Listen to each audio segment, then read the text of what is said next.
Ada sebuah ironi yang menarik di Indonesia. Sebuah tempat ibadah di Teluk Naga ditutup karena dianggap tidak memiliki izin bangunan. Masalahnya begini, menurut banyak kajian dan pengakuan tokoh agama sendiri, sebagian besar masjid di Indonesia juga berdiri tanpa izin resmi. Jumlahnya bahkan diperkirakan mencapai puluhan ribu. Tapi anehnya, tidak ada massa yang datang membubarkan sholat Jumat. Tidak ada penyegelan mendadak. Tidak ada keributan. Namun ketika yang beribadah adalah minoritas, tiba-tiba izin bangunan menjadi isu yang sangat penting. Pertanyaannya sederhana, apakah ini benar-benar soal aturan? Atau sebenarnya kita sedang melihat sesuatu yang lain? Sesuatu yang lebih tua dari hukum. Tekanan mayoritas. Dan jika itu benar, maka pertanyaan berikutnya mungkin lebih tidak nyaman. Apakah sebagian dari kita bahkan tidak menyadari bahwa kita sedang bersikap tidak adil?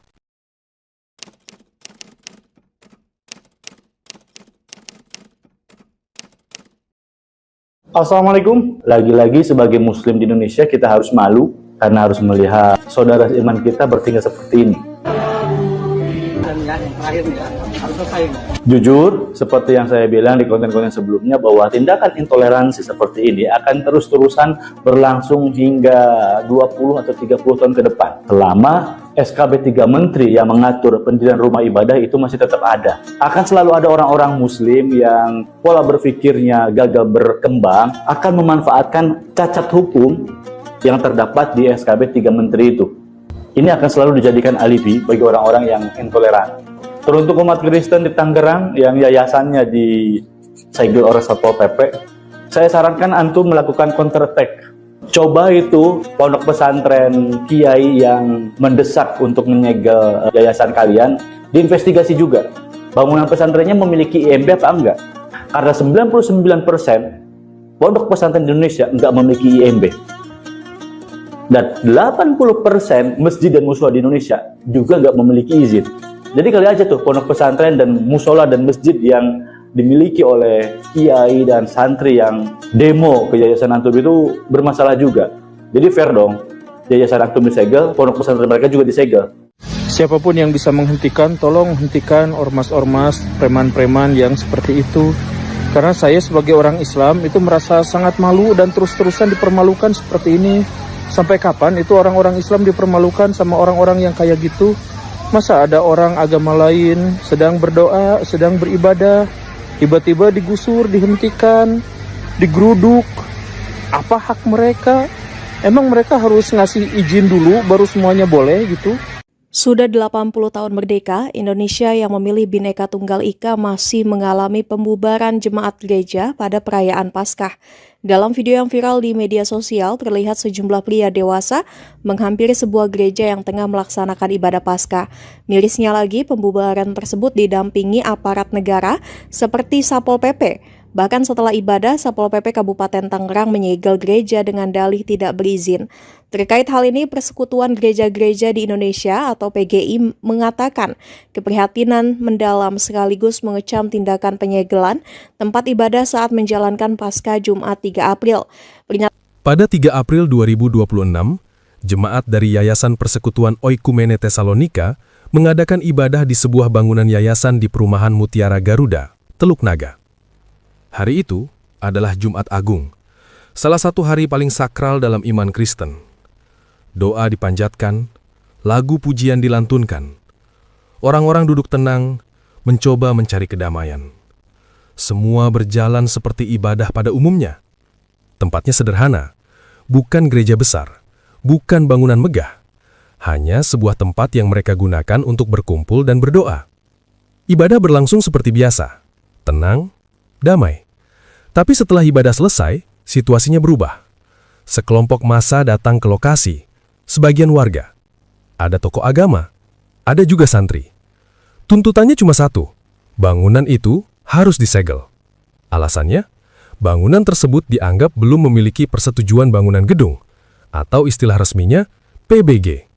Tidak lama kemudian, Satpol PP datang, dan papan penyegelan pun dipasang. Selesai, satu rumah doa resmi ditutup. Bagi jemaat yang baru saja selesai berdoa, kejadian itu tentu terasa seperti mimpi buruk. Bayangkan saja, beberapa menit sebelumnya, mereka sedang berdoa dengan khusyuk. Beberapa menit kemudian, tempat itu berubah menjadi lokasi konflik. Namun sebenarnya, cerita ini tidak sesederhana persoalan izin bangunan. Karena menurut pihak jemaat, izin tersebut sudah diajukan sejak tahun 2023. 2 tahun lebih. Dan sampai sekarang, belum ada keputusan. Tidak disetujui, tidak ditolak. Hanya menggantung, seperti file yang dibiarkan di meja birokrasi, menunggu waktu, atau mungkin menunggu lupa. Masalahnya, pola seperti ini sebenarnya bukan hal baru. Di banyak daerah di Indonesia, kasus rumah ibadah sering mengikuti skenario yang hampir sama. Pertama, izin dipersulit. Kedua, ibadah tetap berjalan, karena ya orang beragama biasanya memang ingin beribadah. Lalu, tahap ketiga, ibadah itu dianggap ilegal, dan akhirnya dibubarkan. Sederhana, dan entah kenapa selalu berulang. Biasanya, aturan yang dipakai sebagai dasar adalah Peraturan Bersama Menteri tahun 2006 tentang pendirian rumah ibadah. Di atas kertas, aturan ini dibuat untuk menjaga kerukunan. Kedengarannya bagus, sangat ideal bahkan. Masalahnya, dalam praktiknya aturan ini sering berubah menjadi sesuatu yang lain, menjadi alat penolakan. Karena salah satu syaratnya adalah dukungan warga sekitar. Artinya, hak seseorang untuk beribadah bisa bergantung pada satu pertanyaan yang sangat sederhana. Mayoritas setuju atau tidak? Kalau setuju, silakan beribadah. Kalau tidak, ya maaf.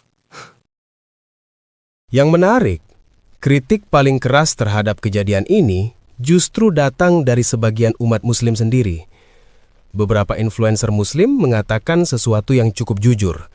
Ia berkata, "Sebagai Muslim di Indonesia, saya malu melihat kejadian seperti ini. Malu, bukan marah, bukan tersinggung, tapi malu. Karena menurutnya, ada orang yang sedang berdoa, tapi justru digeruduk oleh massa." Ia lalu bertanya sesuatu yang sangat sederhana. Kalau alasannya izin bangunan, lalu bagaimana dengan ribuan masjid dan pesantren yang juga tidak memiliki izin resmi? Pertanyaan yang menarik dan cukup sensitif. Ia bahkan menyindir dengan nada yang cukup tajam. Katanya, mungkin sekitar 80% masjid di Indonesia juga tidak memiliki izin resmi. Apakah lalu setiap sholat Jumat harus dibubarkan? Ya tentu saja tidak. Dan disitulah kontradiksinya. Masalahnya bukan sekedar izin. Masalahnya adalah konsistensi hukum. Kalau aturan berlaku untuk semua, ya terapkan untuk semua. Kalau tidak, maka itu bukan aturan. Itu seleksi. Influencer itu juga mengkritik cara massa bertindak. Menurutnya, kalau memang ada masalah administratif, laporkan saja ke pemerintah, ke Satpol PP, ke aparat, bukan datang beramai-ramai untuk menekan. Karena dalam negara hukum, yang berhak menegakkan hukum adalah negara, bukan massa. Kalau semua orang bisa menegakkan hukum sendiri, yaitu namanya bukan negara hukum. Itu hutan sosial. Ia juga mengatakan sesuatu yang sangat reflektif. Kalau kita benar-benar mayoritas di negara ini, seharusnya kita justru mengayomi, bukan mempersulit. Mayoritas bukan berarti punya hak lebih untuk menekan. Justru sebaliknya, mayoritas punya tanggung jawab moral untuk melindungi minoritas. Hal lain yang juga dipertanyakan adalah waktu kejadian ini. Kenapa penyegelan dilakukan tepat saat Jumat Agung? Hari paling sakral bagi umat Kristen. Kenapa tidak seminggu sebelumnya atau setelahnya? Kenapa harus pada hari itu? Pertanyaan sederhana, tapi jawabannya seringkali tidak sederhana. Salah satu komentarnya bahkan cukup pedas. Ia berkata, kalau kita sibuk mengurusi ibadah orang lain, sebenarnya kita sedang melakukan apa? Pertanyaan yang sederhana, tapi sangat dalam. Karena hampir semua agama di dunia mengajarkan satu hal yang sama. Hormati keyakinan orang lain. Ironinya menjadi semakin terasa ketika kita melihat satu hal lagi. Di Indonesia, banyak orang sangat vokal membela kebebasan umat lain di belahan dunia lain. Namun ketika minoritas ingin beribadah di dalam negeri sendiri, mereka justru harus menghadapi penyegelan. Seorang komentator bahkan berkata dengan nada pahit, "Kita setiap hari protes penindasan di luar negeri, tapi di negeri sendiri, kita kadang masih menindas minoritas." Kalimat itu memang menyakitkan, tapi sulit untuk sepenuhnya dibantah. Karena pada akhirnya, pertanyaan yang tersisa bukan lagi soal bangunan, bukan soal izin, bukan soal administrasi. Pertanyaannya jauh lebih sederhana. Apakah kebebasan beribadah benar-benar menjadi hak semua warga negara? Atau masih bergantung pada satu hal yang sangat rapuh, persetujuan dari mayoritas? Bangunan di Teluk Naga itu mungkin sekarang sudah disegel. Papan nama mungkin sudah diturunkan. Tapi pertanyaan yang tersisa jauh lebih besar daripada sekedar sebuah gedung. Apakah negara ini benar-benar berdiri di atas hukum atau masih tunduk pada tekanan massa? Indonesia dibangun di atas keberagaman, dan sejarah membuktikan bangsa ini bisa bertahan justru karena keberagaman itu. Tapi keberagaman hanya bisa bertahan jika setiap orang merasa aman untuk menjadi dirinya sendiri, termasuk aman untuk beribadah. Karena pada akhirnya, sebuah negara tidak diukur dari seberapa keras ia berbicara tentang toleransi, bukan dari slogan, bukan dari pidato, tapi dari satu hal yang sangat sederhana. Apakah setiap warganya benar-benar bisa berdoa tanpa rasa takut? Kasus di Teluk Naga kemungkinan bukan yang pertama. Dan kalau tidak ada perubahan sikap dari negara, besar kemungkinan juga bukan yang terakhir. Karena pola ini sebenarnya sudah sangat jelas. Rumah ibadah minoritas dipersoalkan. Masa datang. Tekanan sosial muncul. Pemerintah daerah biasanya memilih jalan yang paling mudah. Diam, atau sekedar mengikuti arus tekanan. Dan ketika itu terjadi berulang-ulang, pesannya juga menjadi jelas. Tidak ada konsekuensi bagi tindakan intoleransi. Tidak ada efek jerah. Akibatnya, pola yang sama terus berulang. Di kota yang berbeda, dengan korban yang berbeda. Namun dengan cerita yang hampir sama. Padahal negara sebenarnya memiliki semua alat untuk menghentikan ini. Konstitusi menjamin kebebasan beragama. Hukum memberikan kewenangan kepada pemerintah untuk menegakkan aturan secara adil. Namun, hukum hanya berarti sesuatu jika ia diterapkan secara konsisten. Untuk semua, tanpa melihat siapa yang mayoritas dan siapa yang minoritas. Ironinya, pemerintah juga tentu tahu satu hal yang jarang dibicarakan secara terbuka. Di seluruh Indonesia, banyak sekali rumah ibadah yang berdiri tanpa izin formal, termasuk masjid. Dan selama puluhan tahun, itu dibiarkan. Karena masyarakat memahami satu hal sederhana, bahwa orang beribadah bukan ancaman bagi negara. Karena itu, jika negara benar-benar ingin menjaga kerukunan, yang dibutuhkan bukan keberanian menghadapi minoritas, melainkan keberanian menghadapi arogansi mayoritas. Melindungi minoritas bukan berarti melemahkan mayoritas. Justru sebaliknya. Itulah tanda bahwa negara benar-benar berdiri di atas hukum, bukan di bawah tekanan massa.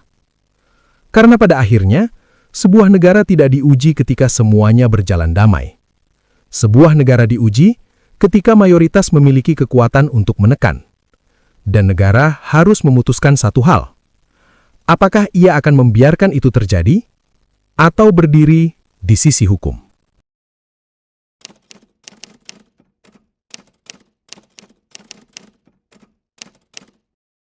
Parahnya tuh alasannya adalah karena gereja itu tidak berizin.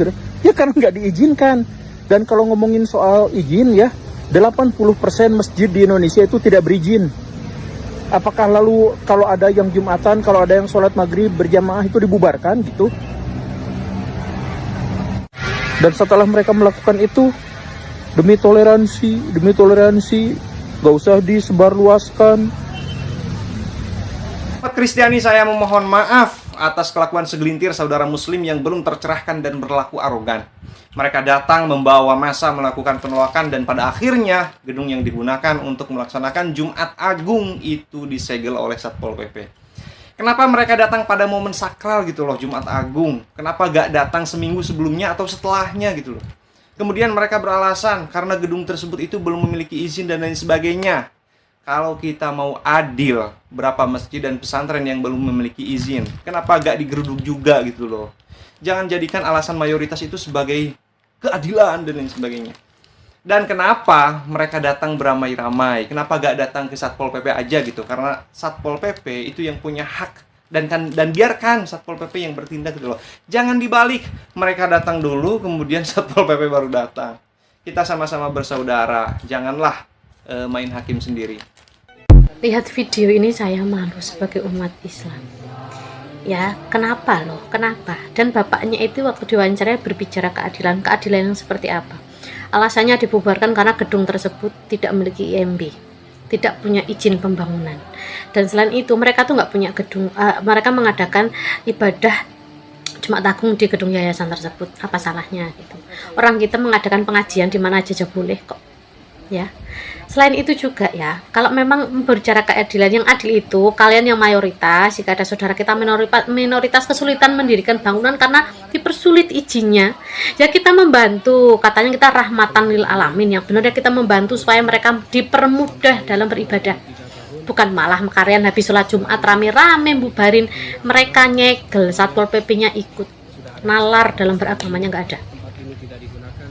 Ya, dan kalian bisa lihat berapa persen, 85% kemungkinan masjid-masjid di Indonesia yang berdiri itu tanpa izin.